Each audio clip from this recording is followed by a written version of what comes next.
Good evening and welcome to the Holocaust Memorial Events Series 2022 at the University of Oxford, part of the Humanities Cultural Programme funded by the Oxford Research Centre in the Humanities.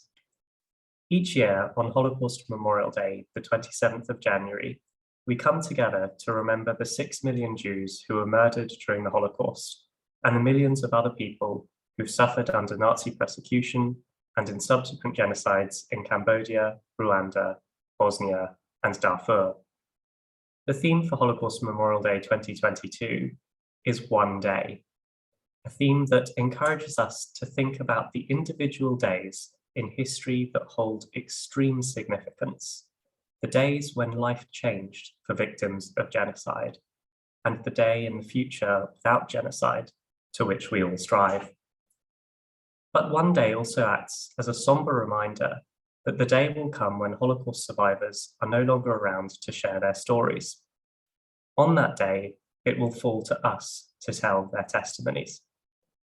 Because although 77 years after the end of the Holocaust, its history and its memory remain important for a society facing rising anti-Semitism, contemporary genocide, and international humanitarian crises. Learning and reflecting on the Holocaust thus encourages us to consider what we want our common future to look like. This series, aware that one day survivors will not be around to tell their stories, asserts the responsibility of younger generations to carry their memory. Today's event, focusing on an academic panel about Holocaust perpetrator research, we've partnered with the British Association for Holocaust Studies in the UK, and I'm pleased to be co-chairing the session with one of the postgraduate representatives, Charlie Knight.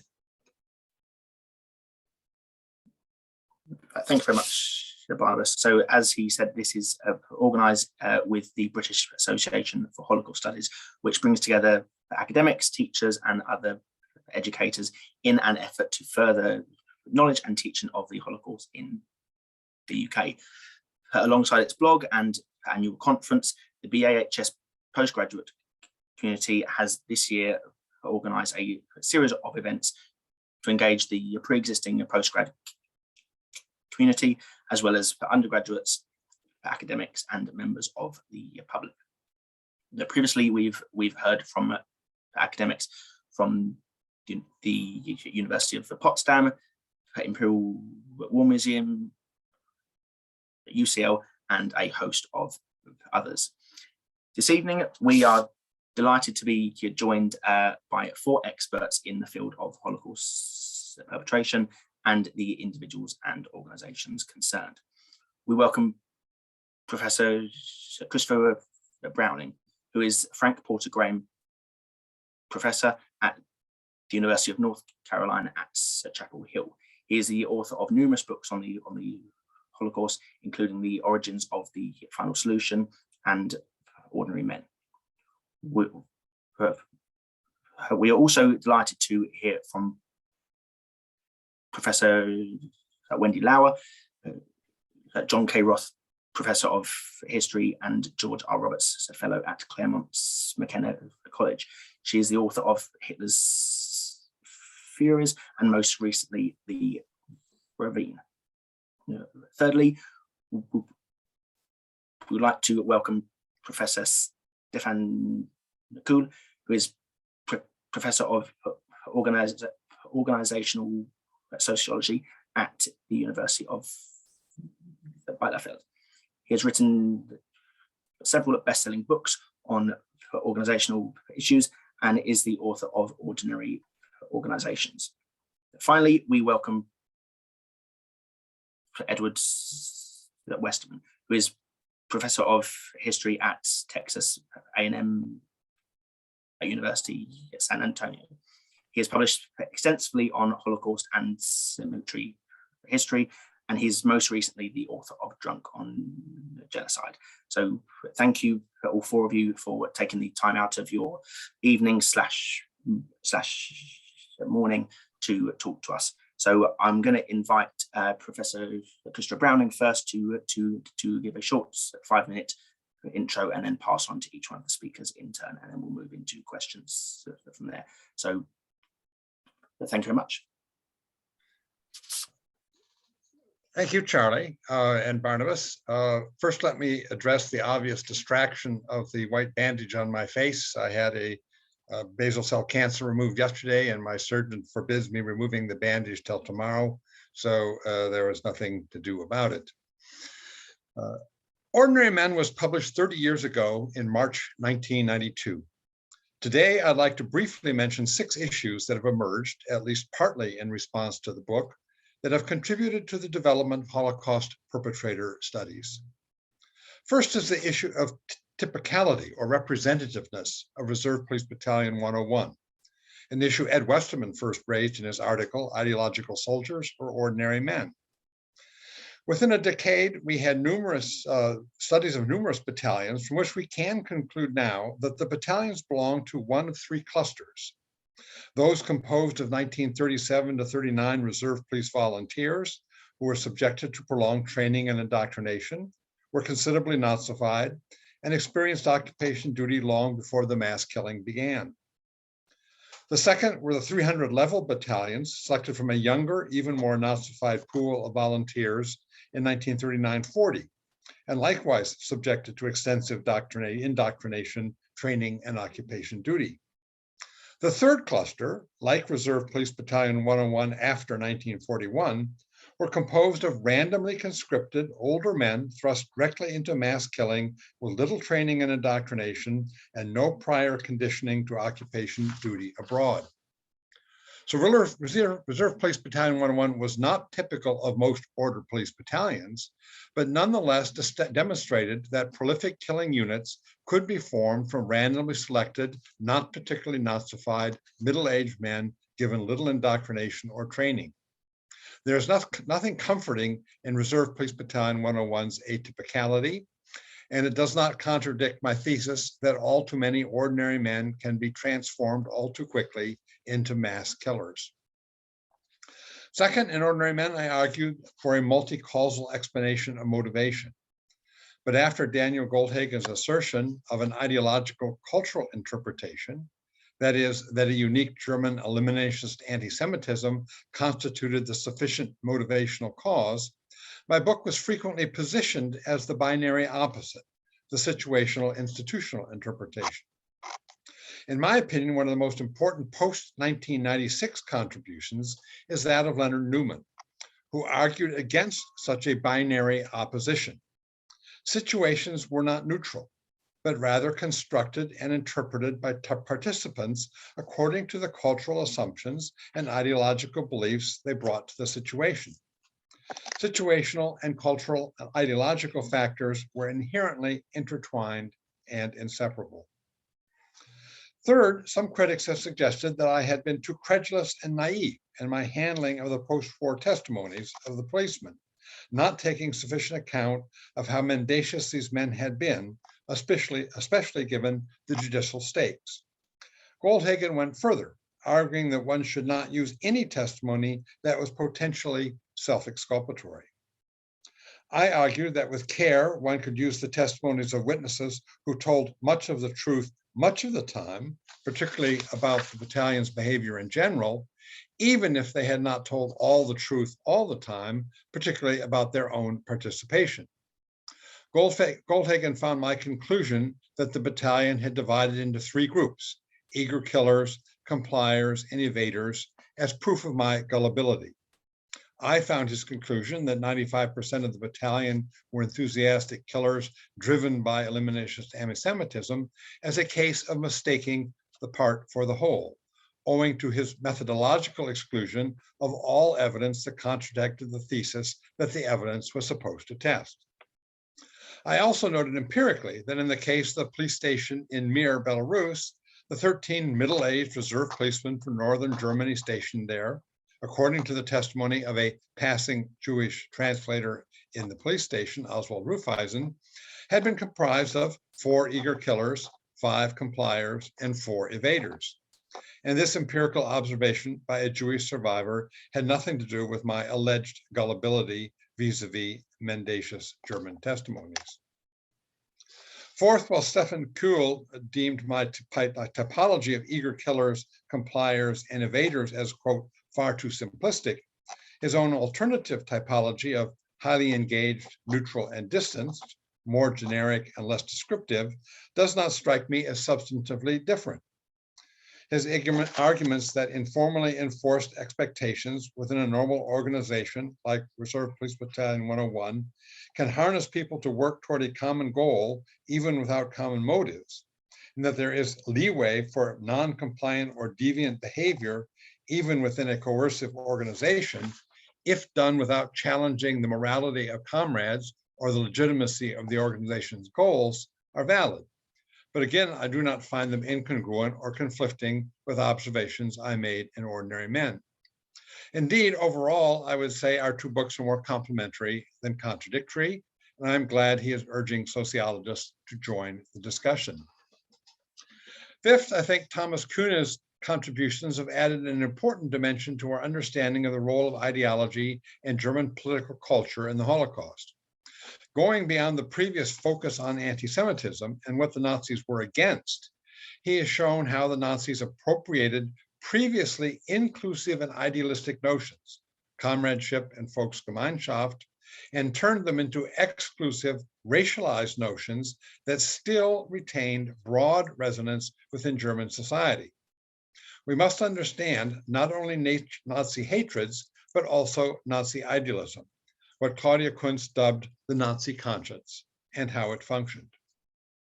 Finally, I would like to acknowledge the contributions of Harold Welzer and Thomas Kühne in attempting to answer the question, why did the killers not think of their lethal conduct, however unpleasant, as immoral? Welzer noted how the Nazi regime managed to shift the moral frame of reference to exclude non-Germans from what Helen Fine has aptly called the community of human obligation. And Kühne articulated the fateful casuistry of what he dubbed the morality of immorality that transformed killing into a moral obligation. A key example involving neither the SS as perpetrators nor Jews as victims is the exhortation of General Franz Böhme in September 1941, when he ordered his troops to carry out a savage punishment expedition in Serbia. The goal was, quote, to hit the whole population most severely, he stated openly, thus clearly erasing the combatant, non-combatant distinction so vital to establishing moral limits in war. Böhme then faithfully added, quote, anyone who wishes to rule charitably sins against the lives of his comrades. To not take part in the killing of defenseless civilians, therefore, was not only an anti-social act of selfishness, leaving the dirty work to others, it was deemed an immoral act risking the lives of one's comrades. In this inverted moral world, killing was not only not a crime, it was a moral duty, and not to kill was a sin. Thank you very much.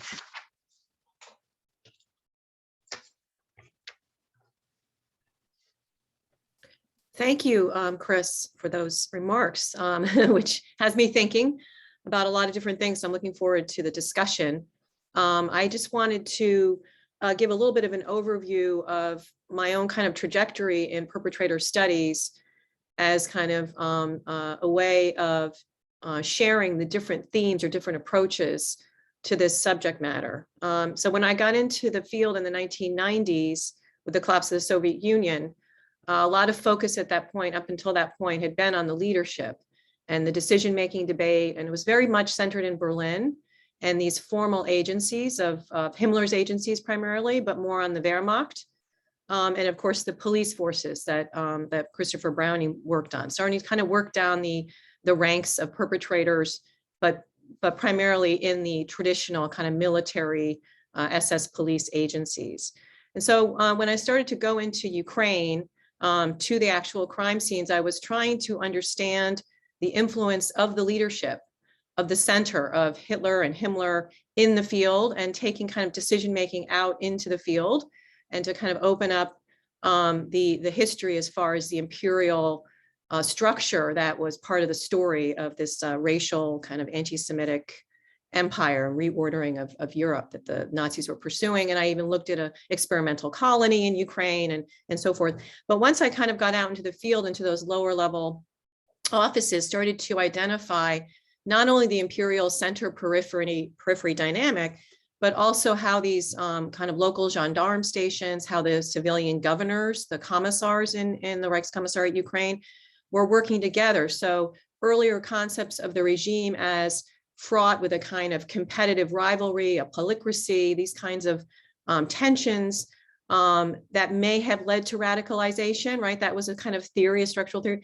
When I got out into the field and looked at the behavior of these lower level officials, I found a lot of competition when it came to things like the economy and more of the work of building the empire, but consensus across agencies on the final solution, and that there was just this cooperation across these agencies, and it was a story of multi kind of agency participation. In addition to that, I started to look at the role of the Ukrainian collaborators. And so the idea of the perpetrator started to kind of move into the realm of non-German perpetrators and what role anti-Semitism played in those localities, and that kind of cooperation with the ethnic Germans and the Ukrainians.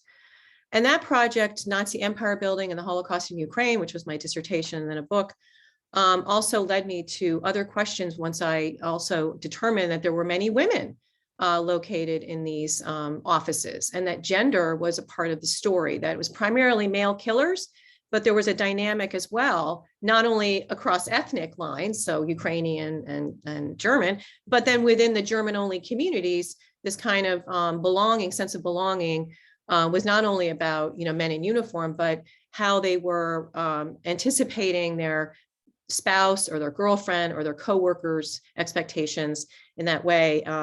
And those relationships that were kind of partners in crime. And that dynamic is something that Chris and I had a chance to talk about at UNC Chapel Hill years ago when I first presented my work on Hitler's Furies. You may not recall, Chris, that you talked about the machismo of some of the men in Orpo 101, and they were trying to kind of prove themselves to their mates and so forth. And of course, the famous case of Vera Volhauf in Medjugorje, running around pregnant, as they described her, and participating in that action on that day in 1942. And my work on Hitler's Furies then kind of fleshed out these gendered elements. It also approached it as a generational story, a biographical generational story, 13 different biographies, and perpetrator studies also was opening up these kinds of different biographical approaches that could be focused on the wartime period, or span the 20th century and look at them as a post-World War I generation, and then a post-Holocaust experience of being in the courtroom, to kind of pull that history out biographically as a generational story. So that was something that I thought was important. And the everyday elements, and how this, as we're going to discuss, about the ways that the events of the killing we're not the only event of that day, right? I mean, that there was violence, but then we have these German officials in the field. For instance, Mary Fulbrook and I worked on an article that was published about Alltagsgeschichte, and how the Holocaust intersected with what we think of as kind of normal everyday events, going to school, going on picnics, and to understand that social kind of context, and how it in a way was kind of normalized, or maybe as Chris is indicating, it was the development of a new kind of moral compass, a Nazi conscience, as Claudia Kunz called it in her great book.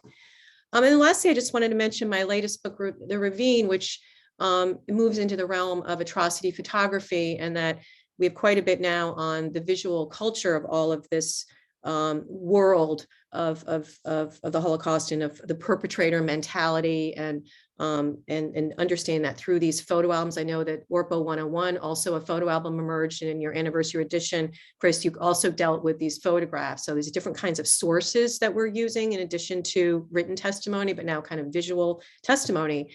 And in The Ravine, it's one photograph that I focus on that shows very vividly Ukrainians and Germans shoulder to shoulder shooting a Jewish family. And it's such a stark depiction of collaboration as this kind of intimate sharing of the killing. And that was an all volunteer unit, as it turned out. And the German perpetrators in that unit were not part of Himmler's SS and police agencies or the Wehrmacht. They were part of the finance ministry and the customs guards. And so that's another example of how these massacres occurred, on the spot. The SS had come into that town in Mariupol. There were about 900 Jews. There was no SS and police station there at all because it was too small. They didn't have the manpower to set up another station there. And they came in and just said to the people in the canteen, who were these customs officials, why are there Jews in this town, in this locality, Mariupol? They're not supposed to be any. Who's going to take care of this? And these two customs guards said, Jawohl, I'll do this. They saw it as an opportunity, and they were not held to account after the war. It was a very perfunctory kind of investigation in 1969. And I guess the last thing I just mentioned, as far as things that are kind of emerging, it seems that a lot of the newer work on perpetrators focuses on non-German perpetrators, as we look at the history more as a European history, which raises a lot of interesting issues as far as cultural differences, ethnic differences, and what is the glue? What's binding these groups together within Europe in the pursuit of the Holocaust? Testimony analysis is really important, and Chris has kind of pioneered a model, a kind of paradigm for that of how do we put the defendants, the German statements, to the test of different, logic and veracity. And I think more could be done in that regard. Trials are still a big topic of research. Yeah, I think that's probably, these are just some of the opening comments and observations I wanted to share. So thank you.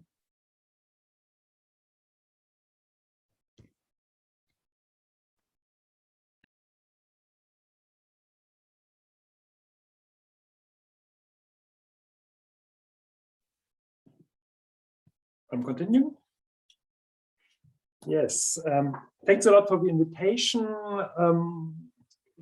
What is extremely interesting for me is that all four of us have some reference to the Police Battalion 101. So in all our work, we are dealing with the same empirical material and come sometimes to very similar and sometimes to very different explanations. And I remember myself, my first contact with the Police Battalion 101 at the opening conference at the Research Institute of the Holocaust Memorial Museum in Washington. The debate between Christopher Browning and Daniel Goldhagen. And my PhD advisor at this time asked me, so what do you think? Would a sociologist describe the police battalion in the same way, or would they differ from their perspective? And I said, well, of course, all the sympathy and explanation is going to Christopher Browning, because this is a much more complex and much more interesting explanation of the behavior of the ordinary man of the Police Battalion 101. However, I think that as sociologists, we are able to add some additional insights. And what I want to do in 5 minutes is just to give 5 general ideas about how our perspective on the police battalion specifically and on the Holocaust in general is adding to the historical perspective. The first is the point of departure, especially for my theory of ordinary organization, is the observation that more than 99% of all killings of Jews were carried out by members of state organizations of force. A little bit difficult as translation, the German word is staatliche Gewaltorganisation. State organizations of force are organizations such as armies and police, which use force in order to implement state decisions. They differ from non-state organizations, such as group of terrorists, and that they can justify their action by claiming to enforce demands that they have been legitimized by the state. And therefore, in my opinion, the in-depth knowledge about the functioning of organizations is necessary to explain the Holocaust. The second point is that when contemplating the Holocaust, we always try to comfort ourselves with the thought that only unusual, abnormal organizations would be in a position to organize the killing of religious or ethnic minorities. However, historical research, all of you know it, has thoroughly dismantled this SS and the status-centered image of Nazi regime by showing that the regime was able to implement its extermination program by calling on the staff of a number of organizations that were mentioned only vaguely, if at all, during the Nuremberg war crimes trials. The Holocaust was carried out by hundreds of thousands of Germans in state organizations and hundreds of thousands of non-Germans recruited by the Nazis in the occupied territories. Police battalions, Wehrmacht, Reichsbahn are only the most prominent examples. In other words, a very large number of ordinary organizations were involved in the Holocaust. What do I mean by ordinary organizations? Ordinary organizations are organizations that are remarkable for the normality of their personnel, programs, and their communications channels. The normality of the personnel, Christopher Browning has shown it in its fantastic book. It's very clear that for much of the extermination program, it was not necessary to select people especially for the purpose of killing Jews. So this has already been shown before I have started to do my research about the police battalion. But what's important is that we have the same kind of normality of the programs. To implement the program of killing the Jews, organizations frequently fall back on the programs that they had previously proven successful in accomplishing other goals. Just have a look at the Reichsbahn or at the police battalion. They use their ordinary programs in order to pursue their killing programs in the East. And the third aspect, the normality of the communication channels. The communications channels that were set up by the Nazi organizations were just as normal as the programs. It was possible to use the communication channels that already existed. If you look at the police battalion, they had the same structure before 1933, and they used more or less the same structure after 1945. So we not only had normality in the way of personnel, but also in the programs and in the communication channels of these organizations. Fourth, even though it was possible to rely on ordinary mechanisms of organizations to carry out the Holocaust, this does not mean that any organization could be turned into a killing organization simply by means of a top-down change in the organization's goal. This is very important because some of critics of my book have understood my argument that you just have to order an organizations to make them to a killing organization. That's not my argument. What I argue is that certain social conditions seem to allow for the members' levels of aspiration to shift in such a way that these members will accept the organization's transformation into a killing organization. In this case, organizations will continue to rely on the normal programs, normal communications channels, and normal personnel, but they change. Social conditions will enable them to adjust the level of aspiration so that the members find it difficult to get out of participating in mass killings. And especially for the Holocaust, it's relevant, the Nazi state as a totalitarian state first. Secondly, the personnel responsible for the direct killing in mass shootings were usually integrated in greedy organizations. Louis Koser, the idea is greedy organizations, an organization which aim to control all of the roles performed by their members. And third, of course, the context of the World War II was important for the implementation of the Holocaust. Fifth, and my last point, the Holocaust cannot be explained solely on the basis of the behavior in organizations. The legal, political, scientific, economic conditions played too large a role here. But without basic understanding of organization, it's not possible to comprehend why ordinary men or ordinary Germans participated in the Holocaust. Organizations that specialize in torture and death work in fundamentally That's my argument. The same way as organizations that care for the sick, teach students, or build cars. This alarming realization here is that not only are organizations which specialize in mass killings are made up of ordinary people, the organizations through which mass killings are planned and carried out also have the hallmarks of ordinary organizations.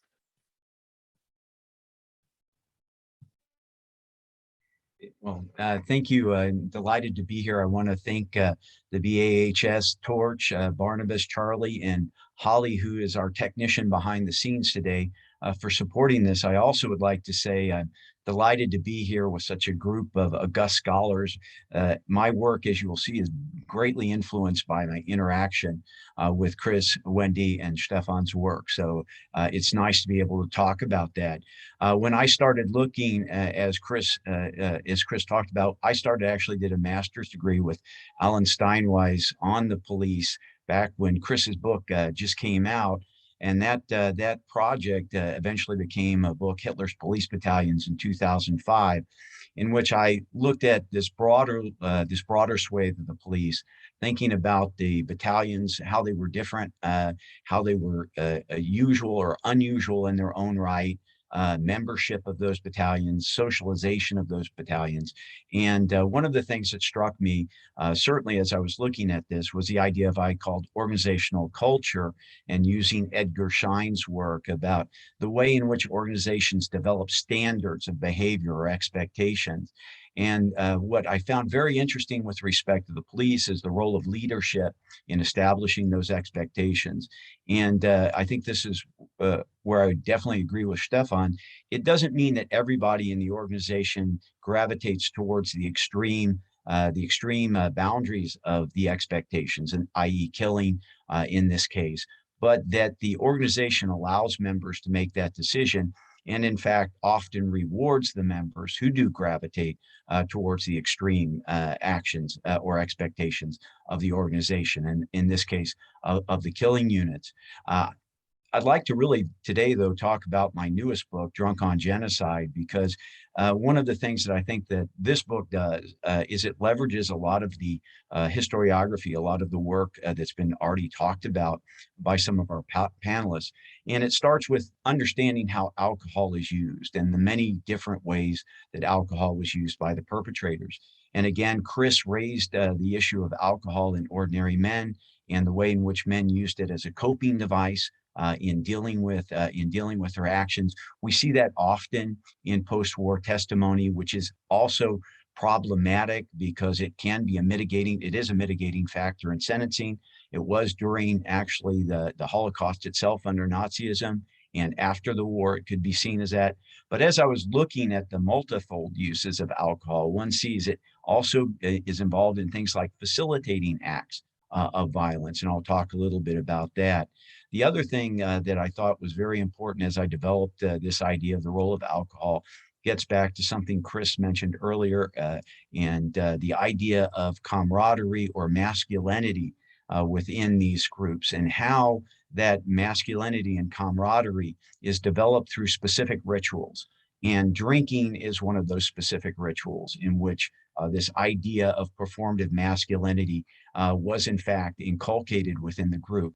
And that shouldn't really be surprising to a lot of people who are watching this. We see this idea of performative masculinity. If we look at soccer teams and soccer clubs or rugby teams, if we look at university fraternities, we see some of the many same dynamics of use of alcohol, often tied to either physical or sexual violence as well. So this performative nature of masculinity, I think, that's tied to alcohol use was one of the things that really struck me. And in Wendy's book, Hitler's Fury, she had mentioned the idea of Ostrausch, or this Eastern high, and this idea of metaphorical intoxication, I think, is a very important point that comes out of this. So it's not just about literal intoxication or drinking. It's about the intoxication of the control over land and bodies of others, so-called inferior people. And that, I think, is part of a larger kind of, if you will, mindset that perpetrators take with them into the East. And it helps us in many ways to kind of understand some of their activities that don't necessarily have to be fueled by alcohol, but is fueled by that actual metaphorical sense of intoxication. And I think, one of the key things in thinking about as a historian, one of the things I really appreciated about Ordinary Men and Stefan's work itself is I think that we as historians can look at sociology, psychology, and criminology, the social sciences, and we find a lot of very important literature that looks at things like gang culture and alcohol use and aggression, that looks at fraternity culture, alcohol and sexual violence, and incorporating that social science methodology, or at least those social science findings, into some of our historical research, I think really enriches historical research. And one of I think the key issue in the new book for me in looking at alcohol was we can't look inside the minds of the perpetrators. So often we're forced to look at what did they say in their testimony? What did they say to their friends? Or what did their wife or their spouse say that they talked about in the home when they're interrogated? But I think one of the things that we see pretty much is the attitudinal issues are there. But as Don Michman has talked about, what are the behaviors that we see? And this is where I think we can get some pretty interesting insights into what the perpetrators were thinking by what they were doing. So, for example, in the book, I look at the idea of song and music, how it's used by the perpetrators in their acts, when it's used, what type of music is incorporated, what are the words that are used in those songs. Is this verbal ferocity, for example, that many German Jews remembered in the streets as being very threatening to them, right? How does that reflect a ritual? When we look, for example, at rituals of humiliation, and probably the most well-known images of those are of Jewish men having their beards cut off or their earlocks cut off. But there are numerous examples of how rituals of humiliation are incorporated into acts of conquest. And if we look at those rituals, I think, again, we don't necessarily need to know what the individual's thinking. We can see what they're doing.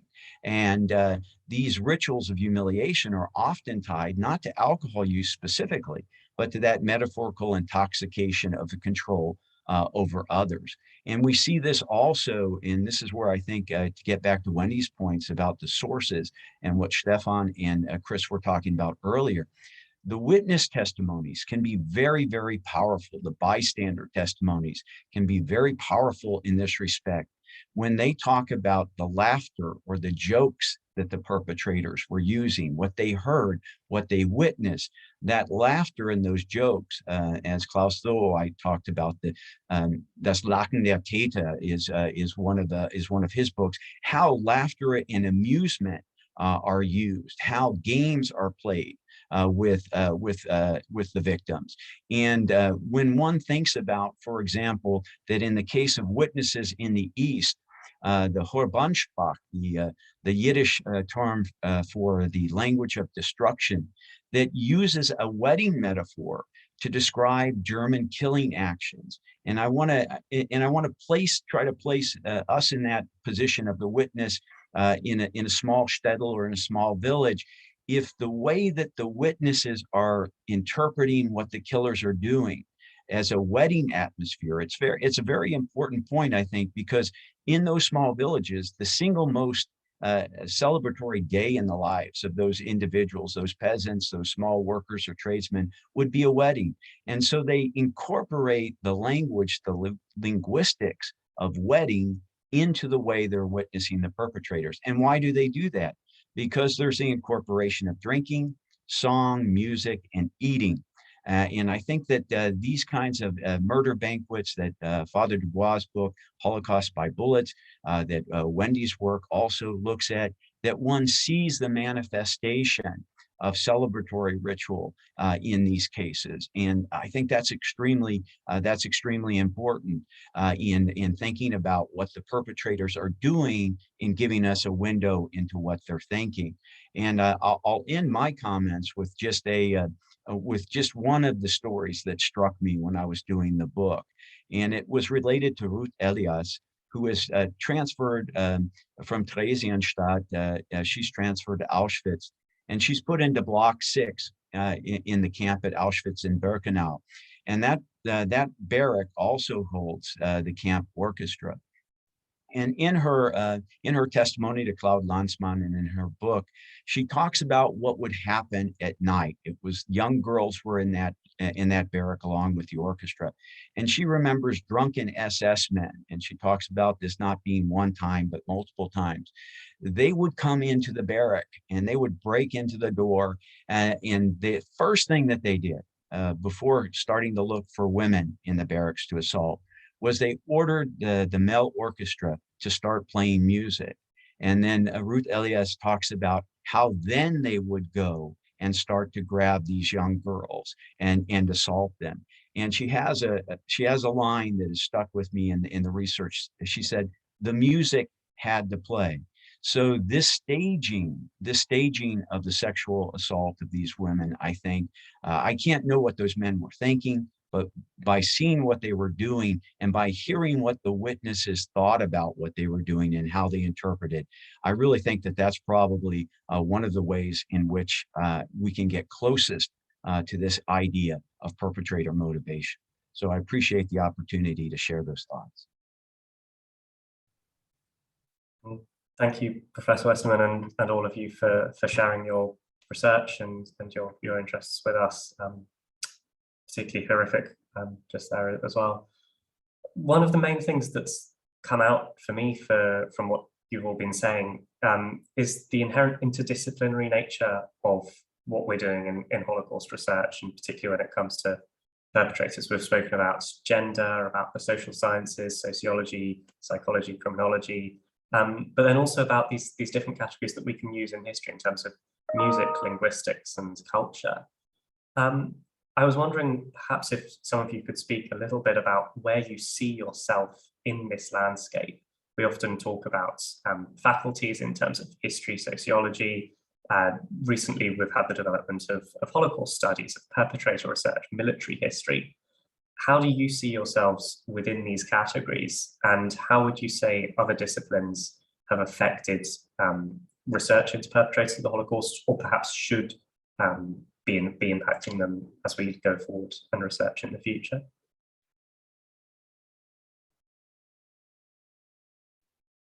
Professor Barnabas, feel free to jump in.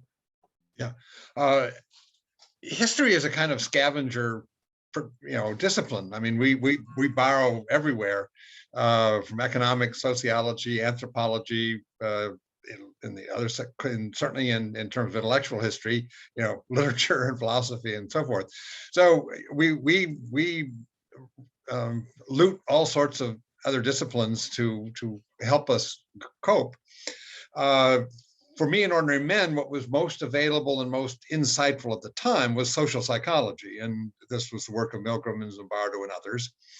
At that point, certainly Hilberg's work and work on the bureaucracy, one aspect of sociology, certainly Weberian sociology and Zygmunt Baumann's work on modernity were sort of what was there. Now Stefan Kühl has fortunately brought the whole aspect of organizational theory in, so we're much better equipped now than we were in the 1980s or 1990s in terms of yet another part of the discipline of sociology. But certainly what Ed had said, Tom Pegelow, who was a colleague of Ed's as a graduate student at University of North Carolina, talked about the term linguistic violence. And certainly if one looks at say, the single largest massacre in the war was not Babi Yar, but the massacre of the labor camps in the Lublin district in the fall of 1943. And the code name the Germans gave to it was Harvest Festival. You were bringing in the crop. And of course, another term was the Judenjagd, the hunt for the Jews. I mean, we have these phrases that are so revealing about how they themselves viewed what they were doing, that the field that Ed is working in now and bringing this out, I think is very useful. And again, going back to the use of testimonies, even when the men don't confess what they themselves did, insofar as they're describing what their colleagues did, we can look at what people did rather than what they say 20 years later. So it's not just bystander testimony, but even the testimony of the policeman will often give us very telling stories about what the men did, even if the witnesses are very reticent to talk about what they were thinking or what their motives were. The actions, as Ed said, often speak for themselves. I'll pass on after that.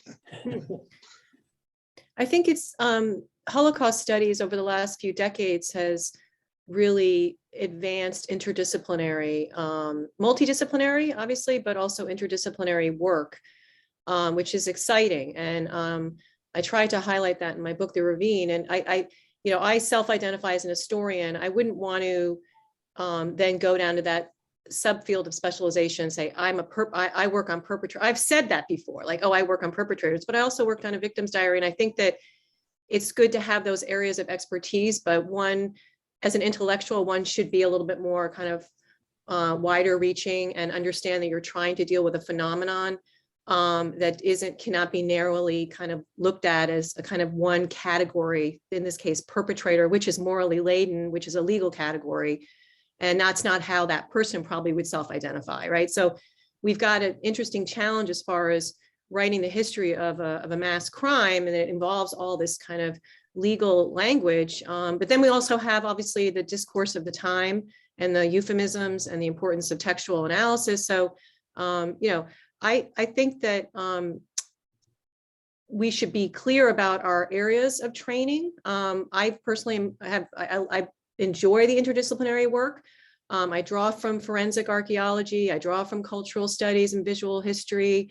We don't have all the languages that are necessary to do the work that we want to do because it's European history. So we have to depend on others to help us write this history and be clear about our own limitations, both our what our skill set is and as well how we're trained. And in that way, we have to kind of share that with each other and work, as a community so that we can do better at kind of like reconstructing this and analyzing it with as many tools and as many concepts that we can draw from.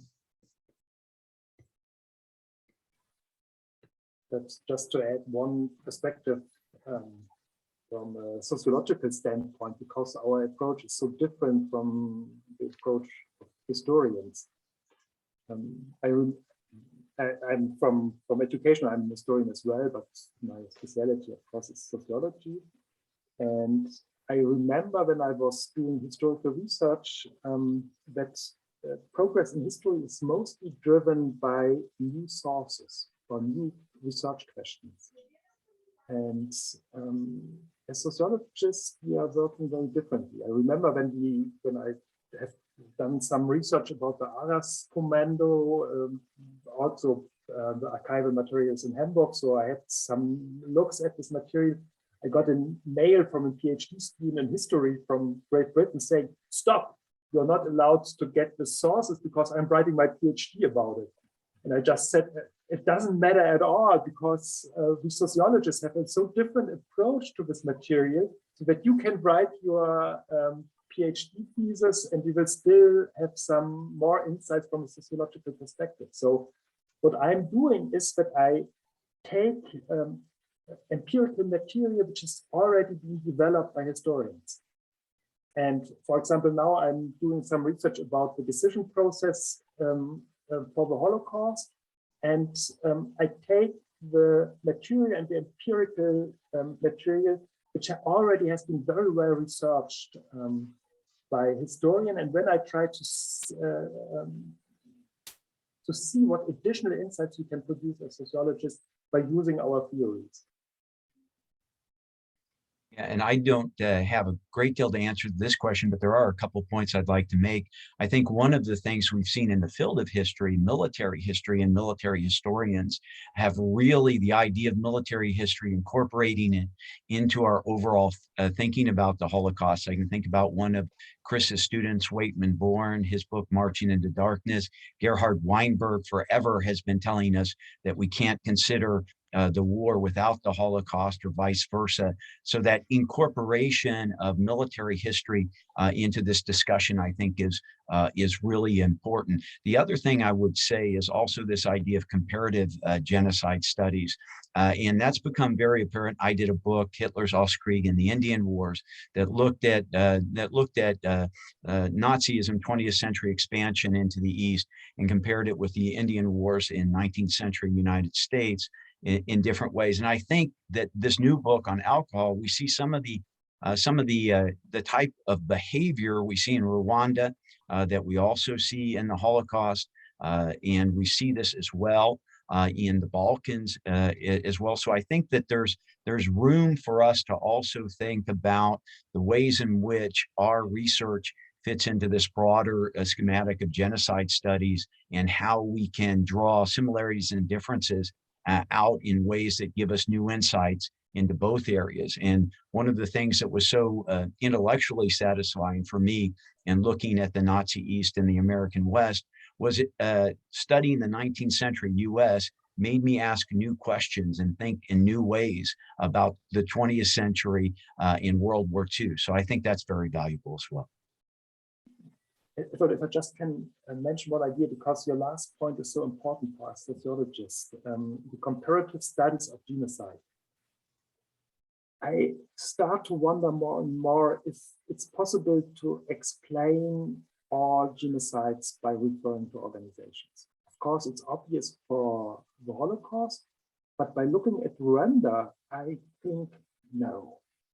This is, of course, there were organizations, but it's not based on organization. You have to use different explanations for this kind of genocide. Perhaps it's more like a movement or like group effects beyond organizations, which we try to explain. And one of the aspects which were very interesting in the book about alcohol and the Holocaust is that you're referring to very different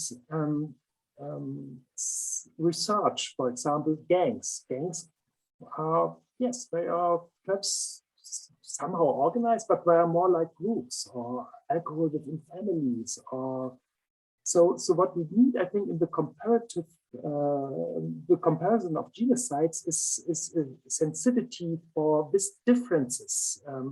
What aspect was organized? How important was the movement? How important were like group effects within this genocide? Thank you very much, everyone. I'll just remind the people in the audience that if they want to submit questions as we are going, then please feel free to. I have a question, I suppose, linking to what Professor Westermann said earlier about, you mentioned ritualized parts, and you referred to examples from fairly early on, as in the beard cutting or songs in the streets. And I wanted to ask about the differences in the perpetration, both temporally and as the Holocaust spread.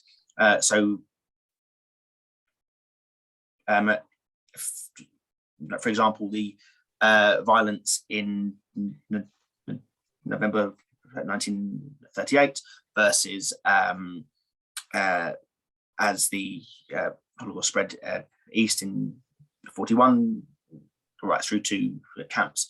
And I think that Professor Lauer, you mentioned earlier about the Ukrainians and about the collaborative nature of that. So can we track a perpetratory spread, as it were, or is it much more complicated than that? Well, I would definitely say it's a very important point you're raising, because if we look at the behaviors before Hitler comes to power, with respect to aspects of performative masculinity, drinking, group political violence. If we look at the stormtroopers between 1923 and 1933, we see manifestations, the use of song, music in this as well. And what is interesting to me is that we see manifestations of those types of behaviors that we also see before the war in the concentration camps under the SS. And then we see manifestations of those types of behaviors, fellowship evenings among the perpetrators, the use of song, the use of rituals of humiliation as we get into the killing fields as well in the East. So I think it's a very important question to not start the clock, if you will, in 1933 with Hitler taking power, that some of these behaviors and some of these actions are already part of this group, if you will, these paramilitaries. And many of those, if you think about the stormtroopers, which had 2.5 to 3 million men in them, many of those men migrate to the SS, or they migrate into the military, or they go into other organizations later. So they've been acculturated in some of these aspects. So for me, that's a very important point that you're talking about there, Charlie. Yeah, we know that on the story, some of our colleagues working on the pogroms and the anti-Semitic violence in the interwar period, especially in conjunction with the Bolshevik Revolution and the establishment of Stalinism, and that those regions of Eastern Europe, call them bloodlands, and as far as Tim Snyder's assessment as well, they had already experienced the depths of human cruelty. I mean, they'd experienced, we know maybe 100,000 Jews were massacred in those pogroms after the First World War. Also, we are seeing more source material. There's this interesting Alfred Wiener, this book that was just published by the Wiener Library, accounts of popular violence in Weimar Germany, anti-Semitic violence in some of these regions, and more, kind of in these provinces, with a look, and that, so I agree with Ed that we can't really start with 1933. We have to understand how the violence, clearly the First World War, how that was experienced in the trenches, as an era in general in which it was possible, but it wasn't highly organized, right? So some of these paramilitary forces, they brought that into the organizational culture in the 30s. They infiltrated those state institutions and were promoted. And so some people within those organizations then became more radical and brutalized because of that influence. But, it's coming from the outside kind of, and also, entering into those state-sponsored programs, as Stefan was talking about in the 1930s and then during the war. So even the 1938 pogroms, I started to reread some of the consular reports on that, and Wolf Gruner's been doing some great work on the pogrom as well. And it's pretty horrific when you really look closely. They're throwing young Jewish men out the window over their balconies, going into the Jewish households, and ransacking them, and sexual violence, and going right into their intimate settings in 1938. And the third thing I wanted to mention on this issue is the fact that perpetrator studies has focused largely on a radicalization narrative leading to a decision. And so we have this kind of chronological line that we look at, and we're kind of plotting it, because that's what historians do, is looking at, what's transpiring over time. And because we know that the ultimate, that it leads to the mass murder factories, the mass shootings, we're kind of looking at along that radicalization narrative.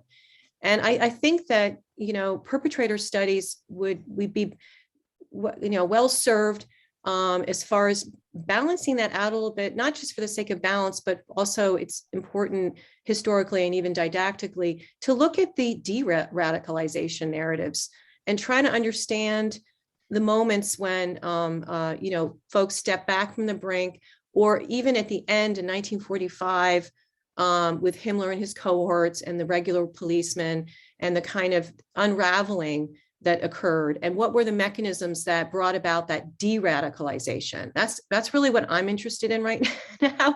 And I'm working on a project actually about Himmler 45, and trying to see, when a terrorist takes hold of a state system and is able to implement these programs like the Final Solution, what can one do? What's possible as far as dismantling that? How does terror come, how is it undone? And how does it look across other genocides? The other famous henchmen, whether it's Beria or Pol Pot's right-hand man, and what happens when that, how does it fall apart, and how do we understand that possibility exists? Let me add in, I think the notions that we see preludes of this in the 20s and 30s is important, but I still think we do have two major divisions temporally and geographically. Temporally, the war opens up all sorts of possibilities. From 39 on, with the invasion of Poland, exponentially things just get so much worse, so much faster than happened between 33 and 39. And geographically, East and West, what the Germans can do in the war of destruction, Holocaust by bullets, they know they can't export to Western Europe. There are some limits, and they have to find out new ways to do this in a much more sanitized way, which does not test the bystander populations. I mean, you can't line up people along the Seine River in Paris and carry out a Babi Yar in Western Europe. There obviously, I think, are both connections from earlier to later, and certainly the final solution is a European-wide policy. But we still do have these two major divisions of pre and post 39 and East and West, in which things do operate very differently, both temporally and geographically. I agree with Chris. I think the danger is that you get some kind of a continuity thesis, leading from the stormtroopers in the 20s to the Holocaust. And I think it's probably the consequence of ideas like ordinary men or ordinary organizations to make a separation between the violence in the 20s organized by the stormtroopers and the killing in the Holocaust. For us as sociologists, it's very interesting. We have a small research project on the stormtroopers right now. And the interesting aspect in the 20s is that something like an association. It's not part of the state, of course not. They are fighting against the state.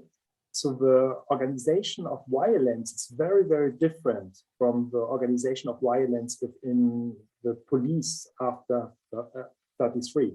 So what I think is we need some kind of a discussion. There are continuity and there are discontinuities in the question of violence against ethnic or religious minorities in the 20s and 30s. Thank you very much. I've got one more question, and then we'll move into questions from the audience. So I want to mention something that Professor Westermann talked about earlier, and you also write in Drunk on the Genocide too, that you say that alcohol was neither sufficient nor necessary for violence to take place, and I think you said it was used as a mitigating factor for people. On that same sort of notion, one of the major, I suppose, defenses waged at perpetrators is this point of coercion or being forced to do it, or feeling some sort of pressure from senior people. Do you all feel the same in terms of that's neither sufficient nor necessary? I was wondering if you can talk about that as a kind of point that is, I suppose, a common misconception or conception of people when they think of the perpetrators. Everyone has the immediate thought.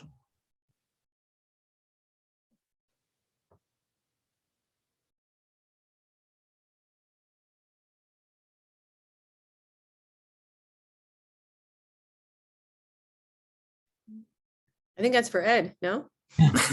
Okay, if it's for me, I'll take it. I didn't want to hog in there and jump into the first again, but Yeah, I think, obviously one of the myths, and Chris's work and everybody's work here has exploded this myth. The idea that I hear the most when I give a talk is that if they didn't kill, right, if the killers hadn't killed, they would themselves be executed, right? And that's a long-standing myth that many of the SS and policemen, their lawyers tried to search for that example so that they could use that as an extremist argument in court, that these men had to do it, otherwise they'd be killed. And I think, as Chris talks about in Ordinary Men, what we need to understand is that individuals who did not participate, they would get called names, they would be effeminized, for example, mother's boy, those kinds of things. They would be given maybe bad duties in the unit, have to clean the kitchen or the latrines or whatever, but that they didn't really suffer any direct physical kind of harm, if you will, or violence as a result of that. I think it's also important to point out something again that Chris has pointed out in his book, that the way these men, though, talked about their inability to perform in this role of killing was not as a moral obligation that they were taking on, but as a weakness on their part to be tough enough. And in looking at the role of alcohol and looking at some of these SS and police units, that's very much the narrative that you see. So Karl Kretschmer, who's a part of the Einsatzgruppe, and he's writing back to his wife, and in one case he's talking about these post-killing get-togethers that they have in the evening, and he says one cannot be absent from it. One needs to participate. And Thomas Kühl has talked about the need to continue to drink or share that drink afterwards with your comrades in the Wehrmacht, because if you chose not to, it was not only the idea that you didn't want to drink, it was the idea that you were rejecting the actions that they had been part of. So this idea of masculinity and expectations of hardness amongst the group, I think, is really an important point in thinking about how these men posited themselves. And that's changing their reference angle again, or their frame of reference from a moral compass, if you will, to a compass that's based on an ideology of hardness or toughness or an expectation thereof. So for me, I think that's a really extremely important point to emphasize. And Chris, you've done, obviously you've done quite a bit on this. You kind of pioneered some of those discussions. So I'd be interested to hear what you have to say as well. Yeah, I think we do have to keep in mind where the lines were. And so for someone who did not want to participate, the way in which they positioned themselves to not become pariahs among their comrades was to say, I am too weak to do it, not that you're too wrong to do it. So you never framed this in terms of a moral critique of the regime or a moral critique of your comrades. You took upon yourself the onus and the stigma of being too weak, which perniciously, of course, validated the behavior of the perpetrators, that they're the good tough guys and I'm the bad weak guy. So the insidiousness of it was the very people who had the moral courage not to kill were themselves stamping themselves in effect as the inferior against the ideal model of the tough killer. But that was the price they had to pay to find the social space to not take part without suffering the consequences of ostracism. Remember, these are units in occupied territory. The only community they have are their comrades in their unit. So the peer pressure is much more intensified in this environment than it would be if they were sitting back in Hamburg, where they have family and friends and whatever. The other line they cannot cross is to try to enlist others. It's okay as an individual to say, I can't do that. But if they tried to turn to comrades and say, you shouldn't join them either, that's where the discipline could crack down, because they would then be charged not with refusing to obey an order. No one wanted a court-martial over, this guy wouldn't shoot women and children. But then you were court-martialed for subverting morale. You're trying to persuade a comrade not to follow the policy of the battalion. And so you're in there for Wehrkraftzersetzung, disintegration of the morale of the unit, not for refusing an order. So the two lines, in a sense, the informal line was that you couldn't criticize the morality of what the regime was doing. You invoked your own weakness. the formal line you couldn't cross was to try to organize others and encourage them to not participate as well. Yeah, I think that's a very central point. The people who refuse to participate, in the way they're refusing to participate, stabilized the formal order of the organization. Every evidence is that nobody actually tried to question the formal expectation of the organization. They all said, like you mentioned, I'm too weak, I have to do something else, I prefer to do something else, but nobody actually questions the formal expectation. So that's, I think, it's very important if we are dealing with the moral evaluation of the people who rejected to participate during the Holocaust. There are very rare cases in which they actually questions the formal expectations of the killing organizations. Actually, very interesting, just one idea, because I think, Chris, this is one aspect which is very important by dealing with the Milgram experiment. I think it was a great idea to use the obedience experiments of Stanley Milgram to actually explain certain aspects of the Holocaust, because the Milgram experiment is somehow a simulation of an organization. The interesting thing is not that, of course, that 65% actually went up to the 40, 50 volts and finished the experiment. The interesting aspect is what happened with the people who refused to continue. They didn't say, oh, what did you do? Why you did expect me to do this experiment? They more or less wrote me. They said, oh, I'm so sorry, I can't continue. So they didn't question the formal order of the experiment, but they said, we are not strong enough to do this. They felt sorry that they couldn't continue. I think this is the central aspect if we are dealing with the Holocaust, is this idea that the people who refused to participate did not question the formal order of the killing organizations. Mm. It's interesting too to think about the differences between how peer pressure operates, in a kind of psychological, cognitive way, and the ethos of the regime, and the fact that unity and the Volksgemeinschaft and the community, was deemed more important than the individual. And if the individual is, other than the Führer, right? If the individual is in some way has that sense of autonomy or self-integrity, or is going to invoke that rights discourse of my individual life and all of that, which was coming out of a century, coming out of the Enlightenment, and so there's another discourse that exists that they choose not to adopt, because if in fact the individual has that power and that agency and that value, then they can't murder, right? Then it's a problem, because it's, this is the racial part of this whole ethos of this, of the patriot, the nation above all, the community above all. So where is the space for a person to step outside and say, no, I'm going to act on my own, based on my own values. At the end, I was just reading about Himmler's last speech, which we just got out of the archives, which it was, I don't have the actual text, I just have an attendant, an SS officer who attended his last speech and then wrote about it.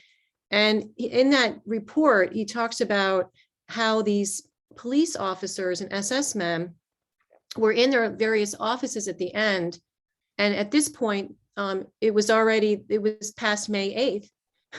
And he said, no one had the courage to dismiss the personnel in their office. Like the war was over, but Himmler, with the ethos of the Himmler movement, of the Himmler organization, was still so strong, of the family that he wanted to create of his men. And it just was interesting. It didn't have the courage to tell the people to go home, like the war's over, because that was just one person. And of course, they're always talking about Zusammenhalt, and they were talking about this after the war in the SS veterans organizations. We got to stick together no matter what. So a lot of it is about the cultural kind of ethos, political culture that they created. And if Charlie, if I could just jump in there, I think Chris and Wendy, your last point as well is very important to note, this idea of communal living by the perpetrator. So if we look, for example, at Einsatzkommando 2 in La Paya, they're in the same building, they're on the same floor, they're eating breakfast, lunch, and dinner together. They're going out and they're doing these actions, and they're coming back and they're drinking together in the evening. So I think this idea of it's a communal reference frame that Wendy was also talking about. And what you see is where some of my examples of performative masculinity, of the boasting about who killed more, who did better, right? That you see it in that kind of a framework of that communal living and that communal environment. And I think that circumscribes the ability of others to step out of it. But I also think, Wendy, your point about the regime's ethos, it reinforces that concept, that ethos that the regime, kind of overlays on the society as well. So I think that's another important point to mention. Thank you. We will move for the last part of today's talk to audience questions. Now, we have many questions and little time, so I apologize in advance if your question is not able to be answered. The first question I'd like to ask is about Holocaust memorials and museums.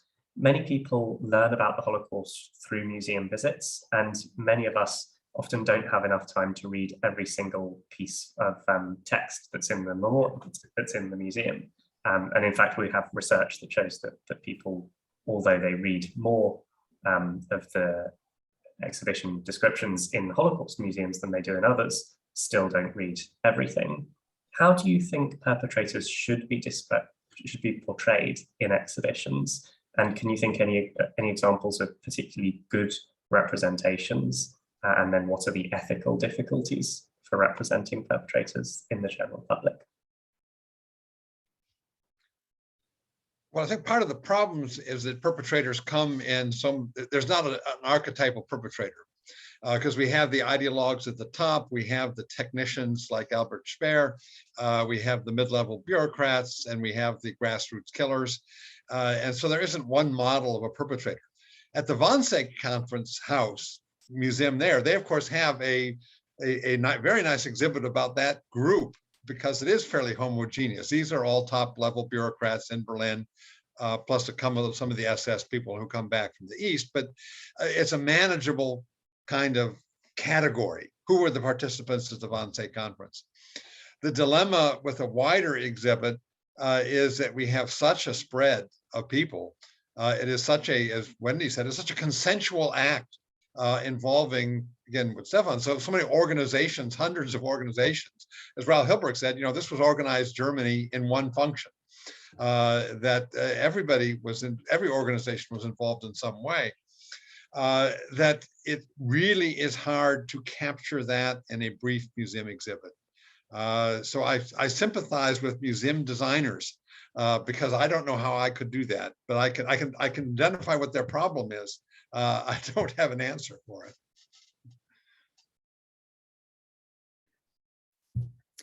Yeah, it is a challenge, but it's also so instructive to show that wide participation. And so audiences, of course, could kind of relate to any one of those figures, male, female, German, non-German, doctors, lawyers, I mean, all the professions that are implicated, the regular police. But I know in my work on Hitler's Fears, I always have to be I try to be very clear, and in the book and in my presentations, that, we should preserve this distinction of the fact that most of the perpetrators were, the vast majority were men, the vast majority of them were in uniform. There's certain, points that should be evident, I think, in a display, as far as who are the portraits, who are the faces and the associations. There was many more guilty in those organizations we've been talking about today, like the SS and the police. But then you open it up as a kind of more sociological, social phenomenon, mobilization of the state, mobilization of professions, part-timers, full-timers. Remember Raoul Hilberg's great description of it being like part-time work, and that bureaucratic work was. So I think it is a challenge to portray all this, but I think that's the point as far as your audiences.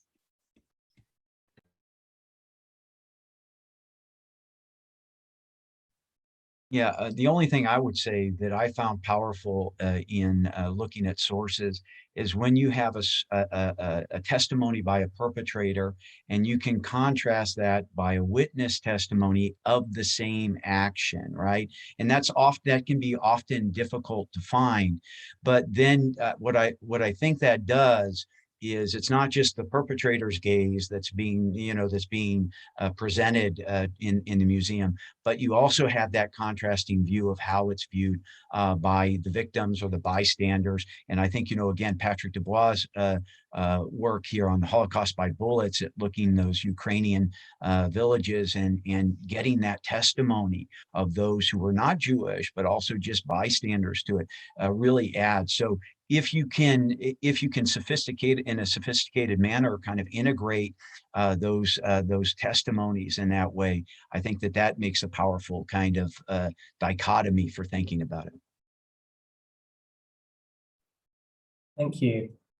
Our final question, I think, given time, comes from Claire Orbin, and it is one about the language that we use in the terminology.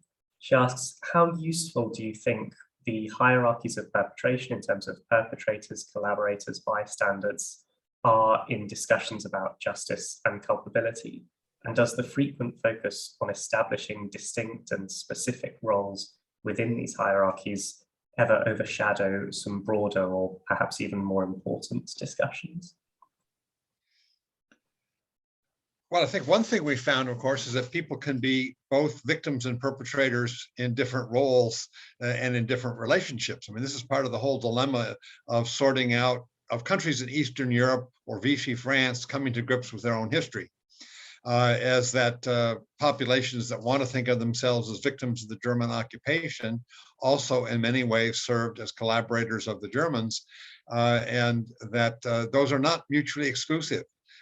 So that those terms in a sense describe functions, not essences, and that if we keep that clear, they work a little better. I think we've all agreed that bystanders may be the most difficult of that tripart division because it just covers such a broad spectrum from people that were horrified but scared and hid behind their curtain while they peered out at a deportees column, to people who couldn't wait to go and steal the property of the neighbor's vacated apartment and were parasites on all of this, and eagerly so. So that the term bystander, I think, is just so broad that it isn't an analytical category any longer, but simply kind of the broad rubric that covers all sorts of other things, and we always have to be conscious of that. I would add perpetrators and victims are no analytical categories either. I think we are using actually moral categories as scientific tools. So I would actually propose to get rid of this distinction between perpetrators, bystanders, and victims. It's not useful. It's only useful if you want to reconstruct the treatment of certain persons after 45, then you can use categories like perpetrators or victims. But as analytical categories, I did not find them very helpful.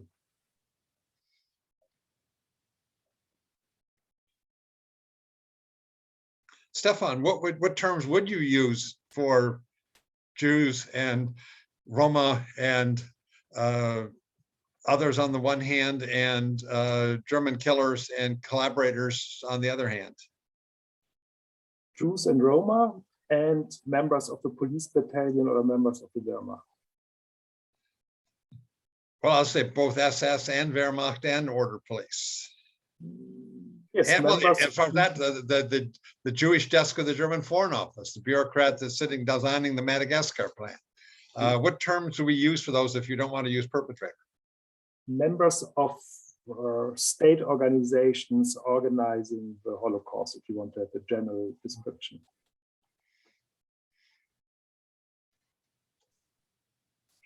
It's wonderful to see discussions flowing. Perhaps in the last couple of minutes that we have remaining, I'll ask a more potentially provocative question. Where next for Holocaust studies, particularly in perpetrators? We've looked a lot at the past, we've spoken about some interdisciplinary work and multidisciplinary work. What do you think should come next or will come next?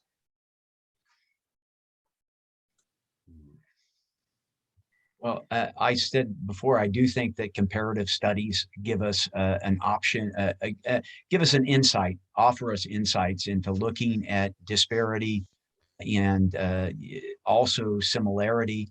So to me, I think that is a valuable way to think about perpetrator studies, if you will, or Holocaust studies in general. One of the things that I think we are challenged with is thinking about, as we lose the voice of the survivors, I think there's always a concern about how relevant or how important will the discipline continue to remain. And I think it will continue to remain very important. I think that by making those connections in a comparative sense, it reinstitutes a way of thinking about the events of the Shoah that continue to add its relevance in other contemporary settings. I think one part of the future will try to find out more about the East European collaborators. In a sense, that's the hard one because the source base is so much weaker than it is for German organizations that kept better records. So that what a auxiliary unit of police in the Ukraine was all about is composed of Reserve Police Battalion 101. We just know so much more about the German units than we do about the non-German units. But where and how we fill that gap is the real challenge. It's very difficult source-wise, and it's extremely difficult for a non-Jewish German to work about this topic. So it was already risky to write ordinary organizations. I wouldn't dare to do research about this topic right now because it would lead to certain political discussions which are not very helpful within the academic context. And so I hope that our colleagues in US and Great Britain are pursuing this topic. I know that there are some recent work coming out about the Humanities, and it's important work which is done, but I still wouldn't dare to tackle it from a sociological perspective. I can only mention what I'm working on. I don't know what's necessary for Holocaust.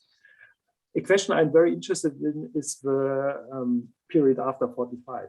I just do some work about Kühl, one of the major figures within the Reichssicherheitshauptamt, who started a career as management consultant in Germany after 45.